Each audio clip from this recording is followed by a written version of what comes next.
Hello everyone, welcome back in our channel Viable Education Point. Today I am going to teach you the nutrition in animals part 2 digestion in human beings. जैसा कि मैंने कल discuss किया था, तो human being का digestion मैं इस पूरे इसमें न्यूट्रिशन में मैं केवल बार बार एक बात बोल रहा हूँ कि किसी भी एनिमल का न्यूट्रिशन जो भी है, अगर वो स्वेलो कर रहा है, फूड को निगल के खा रहा है, तो वो कैसा न्यूट्रिशन होगा? होलोजोइक। और इसमें भी ये कैसा है? होलोजोइक। ठीक है, तो ह्यूमन बीइंग का न्यूट्रिशन आपको मैंने पिछले वीडियो में बताया था कि कौन कौन से स्टेप लगते हैं। इंजेशन, शॉर्ट में राइट कर रहा हूँ, digestion, assimilation, absorption and egestion. इतने आपको 5 स्टेप से होकर के आपका फूड डाइजेस्ट होता है या न्यूट्रिशन आपको गेन होता है। तो ह्यूमन बीइंग का सबसे पहला जो प्रोसेस है इंजेशन और डाइजेशन, दोनों कहाँ से शुरू होते हैं? माउथ से। सबसे पहला पार्ट माउथ में जैसे ही आपने फूड लिया तो आपका इंजेशन कंप्लीट हुआ, आपने इनगल्फ किया। अब बात आती है यहाँ से डाइजेशन। ये काफ़ी ह्यूमन बीइंग के टर्म में या कॉम्प्लेक्स ऑर्गेनिज्म के टर्म में, जिनके अंदर ऑर्गन सिस्टम है, एक काफ़ी कॉम्प्लेक्स प्रोसेस है और काफ़ी लेंथी है, जिसी के बारे में हम पूरा इसी के बारे में पढ़ेंगे अब।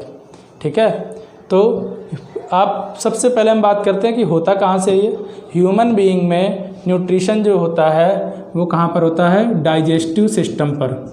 ये साइड में मैं राइट कर रहा हूँ, डाइजेस्टिव सिस्टम। इसी को हम क्या बोलते हैं? Alimentary canal.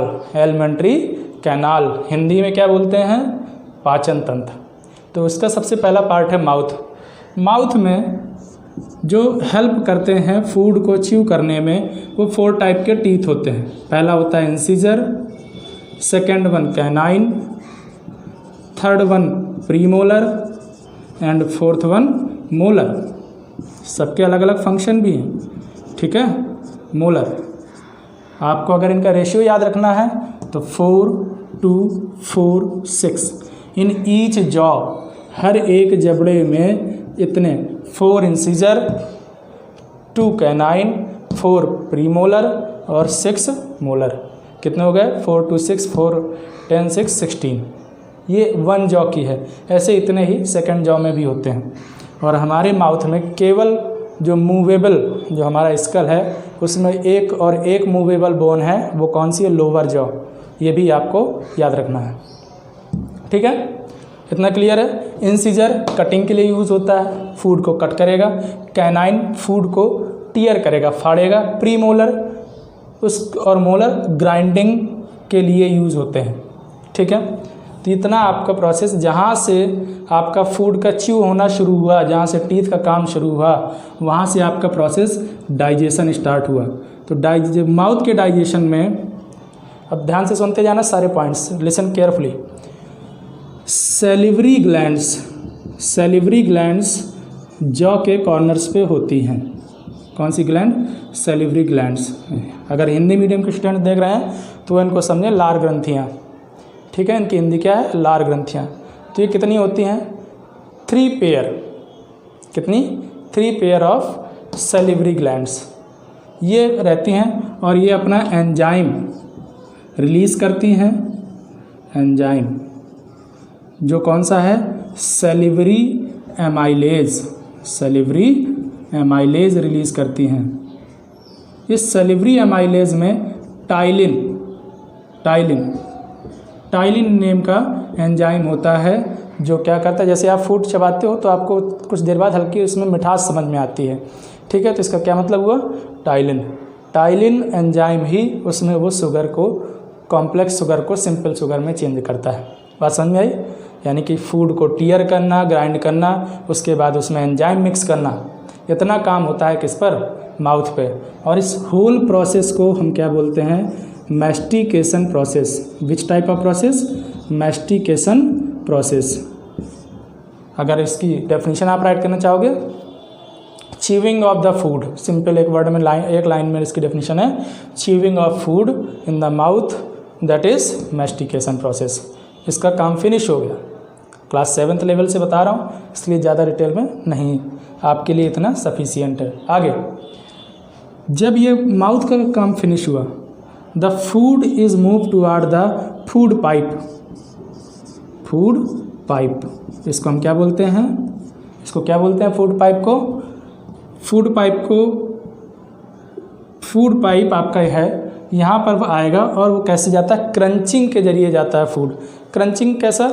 बहुत ज़्यादा दबा करके नहीं, ठीक है, ऐसे हल्का सा। जैसे फूड पाइप की जो वॉल्स होती हैं वो मस्कुलर और थिक होती हैं, यानी कि उनमें कोई भी अलग तरीके से रेशे नहीं होते। फूड गया तो उसमें एक मूवमेंट होता है कि ऐसे एक बार वो सिकुड़ेगी, दैट मीन्स कॉन्ट्रैक्ट, एक बार फैलेगी, एक्सपेंड।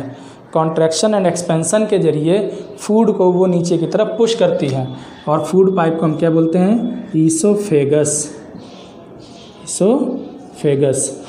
और ये जो मूवमेंट है, contraction and expansion of oesophagus, listen carefully, contraction and expansion of oesophagus, that is known as peristaltic movement. Peristaltic movement. This whole process is known as peristalsis process movement। कोई आपसे कहे what is peristaltic movement? Contraction and expansion of food pipe, that is peristaltic movement। clear है? और the process by which food is pushed down in the esophagus by peristaltic movement, this process is known as peristalsis process। clear है? तो यहाँ से food pipe का काम finish हुआ। Next जो हमारा फूड है वो कहाँ जाता है? स्टमक में। इसकी भी आपको वर्किंग ध्यान सुनिए, मैं अभी केवल डाइजेशन की ही बात कर रहा हूँ। अभी ये डाइजेशन यहाँ से शुरू हुआ, स्टमक तक पहुँचा। When our food has been moved into the stomach, then here are the some kind of digestive juices. Listen carefully, you can note down also digestive juices, amino acids,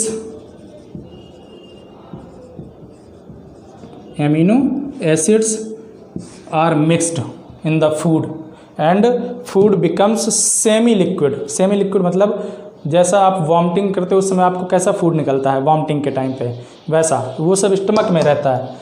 and सुनते जाओ ध्यान से, देखो, amino acids, digestive juices and bile juice. ये क्या है? This is the digestive juice of liver. जो liver gland से निकलता है बाइल जूस, और आकर के कहाँ स्टोर होता है? Stored in gall bladder. Gall bladder में आकर के क्या होता है? स्टोर होता है। by drop it is mixed also in the stomach food। and what is the function of bile juice? it break fat। ये फैट को इमल्सीफाई करता है। it emulsify the फैट को क्या करता है? इमल्सीफाई करता है। इमल्सीफाई मतलब नहीं जानते तो छोटे छोटे टुकड़ों में फैट को ब्रेक करता है। ठीक है, इतना सारा काम यहाँ पर क्या हुआ, और कुछ पैंक्रियाटिक जूस भी हुए।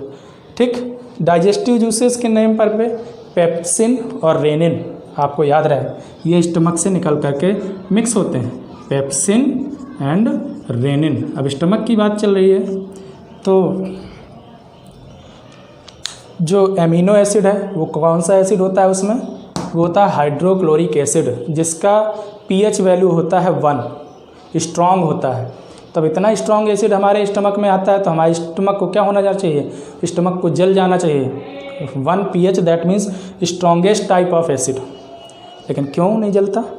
Because 1 layer is around inside our belly. हमारे स्टमक के बेली के अंदर एक पतली सी लेयर रहती है। ठीक है, वो लेयर इसको प्रोटेक्ट करती, इससे एसिड से प्रोटेक्ट करती है। ठीक है, कभी कभी जब हम ज़्यादा ध्यान से सुनते जाओ, अभी यहीं पर हूँ मैं, कहाँ पर? एमिनो एसिड्स पर। कभी कभी जब हम ज़्यादा आप हैवी फूड खा जाते हैं, ठीक है, उस हैवी फूड की वजह से ये स्टमक में जूसेस, पेप्सिन, रेनिन और एमिनो एसिड ज़्यादा रिलीज़ होते हैं, इसको हम लोग बोलते हैं एसिडिटी। तो वो एसिड निकल करके हमारे फूड पाइप पे आ जाता है और हमारे गले में हल्की सी बर्निंग सेंसेशन होती है। We feel burning sensation in our oesophagus, that is known as heart burning. उसको क्या बोलते हैं? Heart burning. क्लियर है? और वही लेयर, ठीक है, एपिथेलियम टिश्यूज़ की लेयर होती है। आप जब 9th क्लास में आओगे तो उस पर, या 9th के आपको वीडियो देखने हैं 9th क्लासेस के, तो वो जब मैं डालूंगा आप वहाँ पे एपिथेलियम टिश्यूज़ पढ़ सकते हो। एमिनो एसिड्स वो उस लेयर को, एपिथेलियम लेयर को ब्रेक कर देता है। ओके, तो स्टमक में हल्के से स्कार्स हो जाते हैं, घाव, और उसी बीमारी को हम लोग क्या बोलते हैं? अल्सर। इतनी बात समझ में आई? Ulcer, ULCER। ओके, तो digestive disease are mixed in the stomach and food becomes semi liquid, and this semi liquid type of food is known as chyme। ये सेमी लिक्विड फूड है जो स्टमक में रहता है। ये अभी तक क्या है? डाइजेशन। क्लियर? अब हम मूव करते हैं कहाँ पर? एसिमिलेशन और एब्जॉर्प्शन की तरफ। एसिमिलेशन एंड एब्जॉर्प्शन की तरफ। तो इसके बाद हमारा जो फूड है स्टमक से निकल करके, अब देखो स्टमक का जो स्ट्रक्चर है वो कुछ ऐसा है, ठीक है, वेट अ मिनट।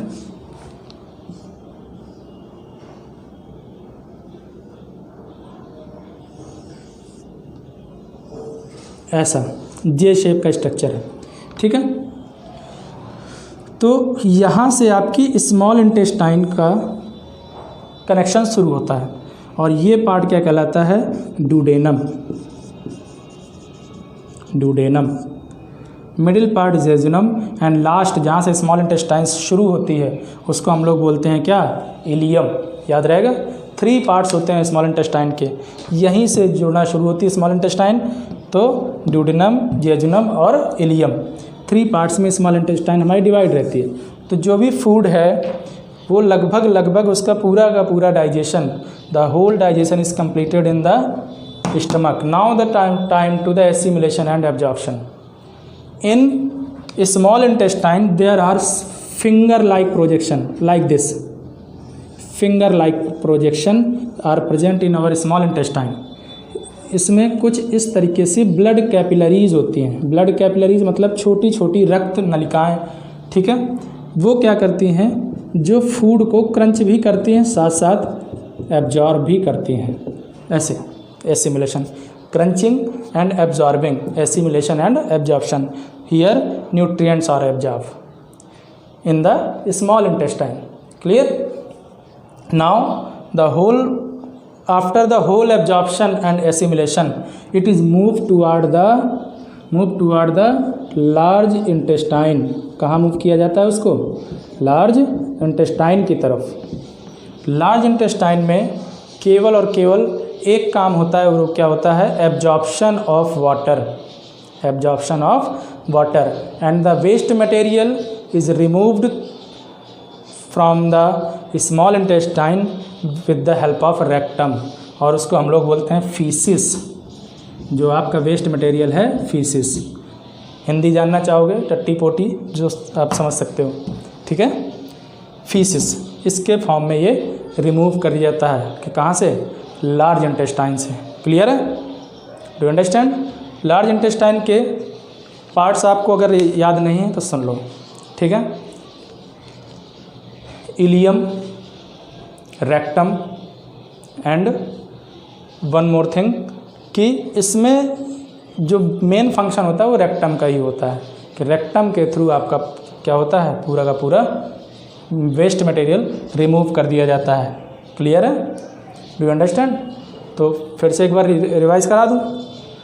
माउथ में इसका डाइजेशन हुआ, फूड पाइप में वो मूव हुआ पेरिस्टाल्टिक मूवमेंट के जरिए, स्टमक में डाइजेस्टिव जूसेस मिक्स हुए, एमिनो एसिड मिक्स हुआ, इसकी pH 1.0 होती है। बाइल जूस जो लीवर से निकलता है और गाल ब्लैडर में स्टोर होता है, ड्रॉप बाय ड्रॉप आकर के गिरता है जो फैट को ब्रेक करता है।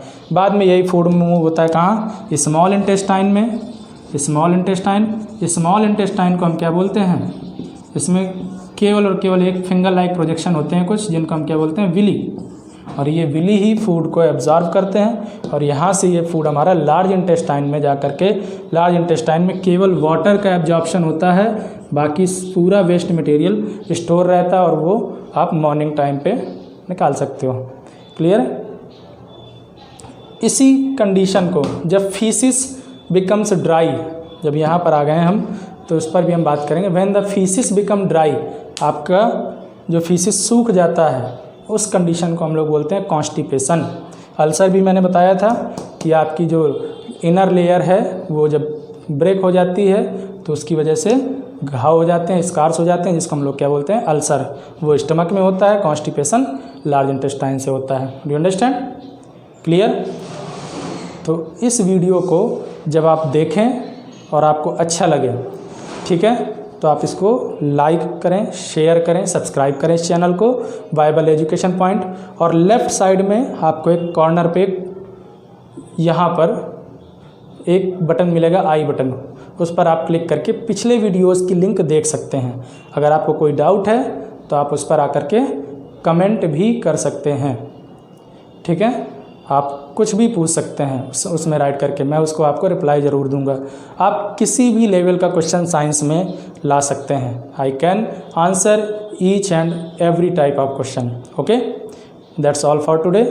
नेक्स्ट वीडियो में हम बात करेंगे कैटल्स के बारे में, ठीक है, रूमिनेंट्स के बारे में। छोटा सा टॉपिक है, 10 मिनट का लगभग, उस पर बात करेंगे। Okay, thank you, best of luck, good.